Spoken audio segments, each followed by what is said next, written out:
یہ آیت سجدہ ہے۔ اللہ اکبر۔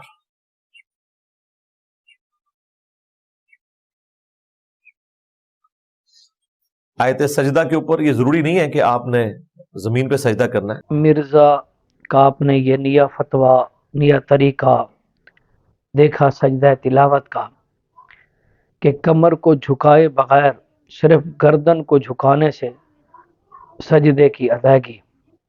میرا سوال ہے کہ مرزا اور اس کے شاگرد کیا قرآن مقدس کی آیت یا احادیث رسول اللہ صلی اللہ تعالیٰ علیہ وسلم میں سے کسی حدیث یا صحابہ کرام رضوان اللہ تعالیٰ علیہم اجمعین میں سے کسی صحابی کا عمل اس طرح سجدہ تلاوت میں دکھا سکتا ہے؟